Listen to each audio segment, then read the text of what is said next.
National Fitness Cliff Day. Are you going to fall off the cliff?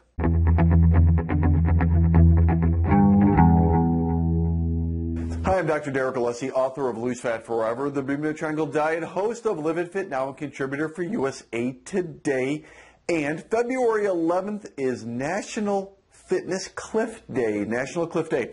What is National Cliff Day? Well, according to research by the Gold's Gym Association and Scientific America, Cliff Day is the day in which the majority of the people that had New Year's resolutions fell off the cliff, and in gymnasiums and health clubs, membership declines.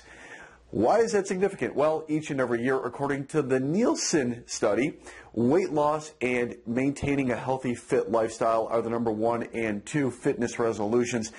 New Year's wasn't that long ago. It was just 5 weeks ago or so.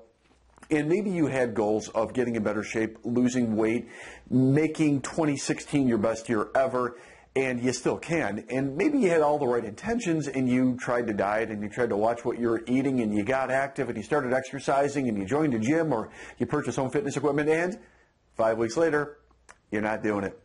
Well, what I wanted to tell you, though, is you could overcome that so that this isn't your fitness cliff day. And the way to do it, of course, is a 3-part approach.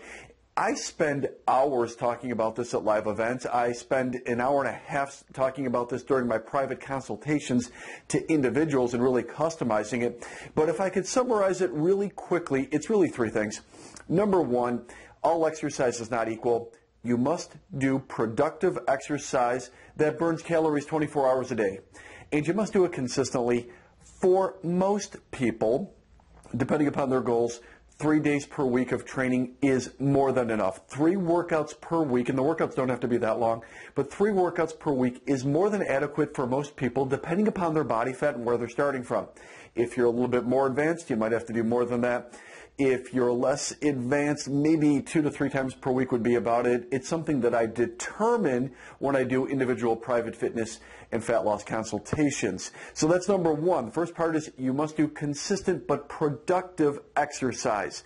Not just about jumping on a treadmill or doing an aerobics class or doing a Zumba class or doing the circuit around the gymnasium, but actually good training that burns more calories 24 hours a day, productive training, and it has to be designed for you.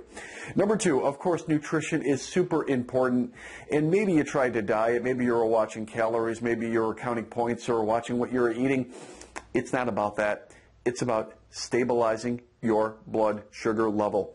If your glucose moves by more than about 40 points at any time throughout the day, most likely your body's going to produce a hormone called insulin, and insulin is going to take the sugar out of your blood vessels. It has to, otherwise you're going to have damage to your vessel walls and your organs. But it takes the sugar out, it transports it, and it puts it away in the holding center, which is, of course, body fat around your body. You probably don't want to increase your body fat, so in order to do it, you have to make sure the way you're eating is in a way in which your blood sugar doesn't move that much. Number 3, putting it all together, there is an element of accountability. Just like in school, you need to be evaluated, you must know where you stand. If you're not passing a class, hopefully the teacher in the school system and everybody involved tells you way ahead of time. Gives you more help should you need it, brings it to your attention, puts together a lesson plan or a game plan, and attacks it again with new vigor. It's the same thing with your goals. You might have goals of losing 5 pounds or 10 pounds or 30 pounds or 50 pounds or more. You might have goals of reducing or eliminating medication. You might have goals of reversing diabetes or thyroid disorders, or you just might want to get out of pain in the joints of the knees, of the back, of the neck, or all of those things at the same time. You must be evaluated. There has to be an element of accountability, checkpoints, once again, just like in school. If you put all of that together, there is no fitness cliff. You don't fall into oblivion. You don't go back into those old habits in which you're unhealthy and not happy with your body and weigh more than you should, and all of those bad things that we don't even want to mention right now. It's about putting it all together. So follow those 3 things and hopefully you won't fall off the fitness cliff. For some of you that want to know even more, if you want me to help you look at it, see where you're starting from, measure your starting point, see what your goals are, look at your health history, evaluate your medications. I'd be more than happy to do so. Click on the link below.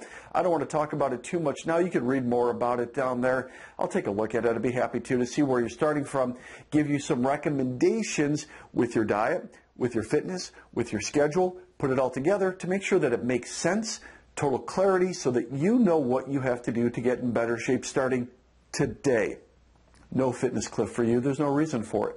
So if you need my help, please, by all means, let me know. Hopefully today this video served you. I'm Dr. Derek Alessi, asking you to make the most of your life and live it fit.